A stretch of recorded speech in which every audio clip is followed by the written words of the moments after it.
Ladies and gentlemen, welcome back to another video. This is the reaction to the Colts versus Steelers, or should I say Steelers versus Indianapolis Colts, because the Colts was at home. Reaction. The Colts wind up defeating the undefeated, as of before this game, the undefeated Pittsburgh Steelers. They were 3-0 coming into this game, but the Colts wind up winning 24-27. The Steelers' comeback was a little too late, and they fell short at the end. It was an awesome game overall. I think the game was fun, and this was needed for the Colts because this can change the gears for the team moving forward. I did think this was a kind of a game I predicted to go. As we come into this week, I really figured out that the Colts were probably going to win this game. It's not me being biased at all. I just had that honest opinion because I felt like the Pittsburgh Steelers undefeated streak was guaranteed.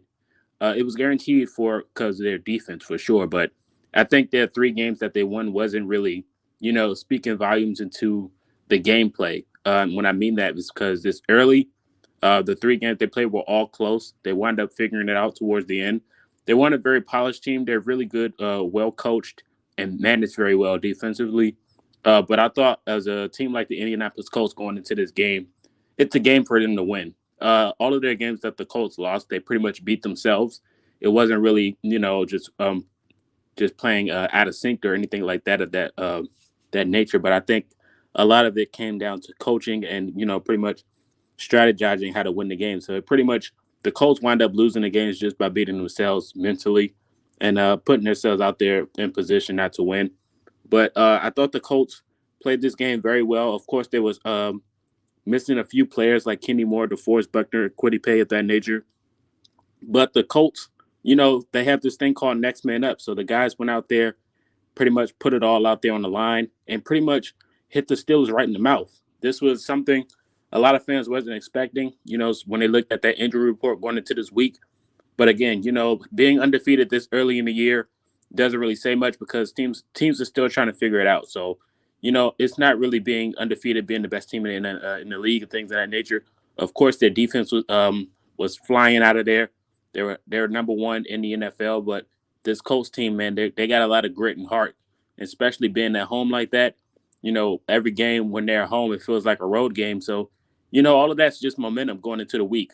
Of course, they hear the publicity, they hear all of the game predictions. Everyone not choosing the Colts every week, so of course they have that mentality like, all right, let's go out there and make a statement, and they did. They really did, man. This defense put a lot of pressure on Justin Fields to go out there and try to make heroic plays, snap after snap.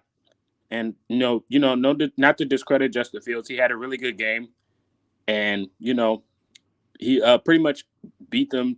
He almost beat the Colts. He really did. He put the team on his back, tried to play Superman. Of course, he was running the ball and throwing the ball, very polished in the pocket when he has time. But that offensive line for him just wasn't good enough. The box snap at the end of the game, but it played a huge role. The offensive line was probably the biggest reason why the Steelers pretty much couldn't figure it out on offense. George Pickens, the fumble on the sideline was impressive. Shout out to Nick Cross, man. Nick Cross has been playing amazing all year, honestly. He really has. So we got to give him his flowers because of his gameplay so far this year. A lot of people was questionable going into the season when they looked at the safety depth. But, in training camp and in preseason, Nick Cross knows how big this opportunity is for him. So he stepped up to the plate and pretty much, went out there and did it. So shout out to Nick Cross so far, man. He's having a heck of a year. Top five in tackles, especially at safety, and pretty much just all over the field when you need him to be. Shout out to the safety group in general, him and Julian Blackman. Julian Blackman is just a dog. He could have had a pick this week, of course, but him just being out there, his presence to go out there and make a play, snap after snap, is amazing. The linebacker room is another group that stepped up this year. It was another question going into this game. Well, not this game, this season. A lot of people question the linebacker room when it comes to, pass coverage and things of that nature. But the linebacker group, EJ Speed, even Grant Stewart, Zaire Franklin, was flying all over the field this week, especially against the Steelers, man. They were just blowing up play after play, man. That run game for the Steelers just wasn't it. Of course, Cordell Patterson looked like he was about to have himself a monster game before he went down with injury. But, other than that, Najee Harris and Aaron Champlin, they pretty much struggled all game just due to the pressure that defense just hitting them in the mouth and being aggressive, man. That defense was just all over the field today. Um, when it comes down back to the Colts, Anthony Richardson did go down with an injury, a hip pointer, but it looks like he's not going to be out for long. So I thought it could have been worse, but granted, it wasn't. So he could be back earlier than expected. But before he went out, he was pretty much looking like he was ready to play football today. Of course, like I said, Anthony Richardson's going to make mistakes. He's young and still got to develop, but he's a guy that's going to keep you in the game and try to win the game for you, regardless of his mistakes and things of that nature. He's a very smart quarterback, young, talented, and knows his mistakes and knows how to adjust mid-game. That's one of the most impressive things I love about Richardson. He doesn't beat himself up. He knows his mistakes. He knows how to figure it out and knows how to get adjusted very quickly. He's very sharp. And he showed you when he was in the game how polished he can be. Earlier in training camp and things of that nature, when we had the joint practices, a lot of players that was going against Richardson was talking about how he just throws into the zones and not try to throw up to the open receiver. But he's very accurate when it comes to those passes, man. When he gets his feet set and he steps up in that pocket and actually makes that throw, it's a thing of beauty. His arm strength is out of this world. We know that already. But he can be very accurate. He showed that against the Pittsburgh Steelers. And, that's what I thought as well going into this game. I figured that, if you play a team that's one of the best in the NFL so far, it's going to get you the best out of it's going to get the best out of your players. So, this is a game I was wanting to see. This was the matchup I was waiting for as well, because it's going to bring the best out of your team. And they know how big this game can change the momentum of the season. And I'm pretty sure it just did, because now the Colts are on a 2-game winning streak. The AFC South is wide open. Of course, granted, the Texans just won, but this division is still open. The playoff race is still ahead of us, and we still have a chance to make the playoffs. The probability is going up week in and week out. So it's a good feeling to have to be a Colts fan. But honestly, like I said, this team with Richardson, before he went out, they were doing their thing. And, all wasn't lost. A lot of fans in the recent weeks as Richardson struggles, they wanted to see Joe Flacco, and they got their wish. This week, Joe Flacco played. Richardson went out. He could have came back in, but, due to the reports and things of that nature, they wanted to sit Richardson out just to be 100% recovered. So Richardson sat out the whole game, and Joe Flacco stepped in, and he was a vet. Joe Flacco was very polished, a lot of accurate passes on the money. Of course, that's what we expect when we brought Flacco in. A lot of us do not want to see Flacco play football all season, but, he's a great backup, regardless of the situation. He is a good backup to have on your roster. We've seen what he did last year, pretty much wheeling the Browns up to a playoff spot.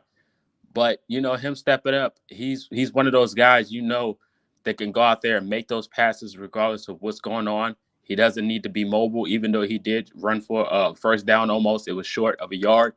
But Joe Flacco is a very accurate quarterback. He's experienced. He's a Super Bowl champ.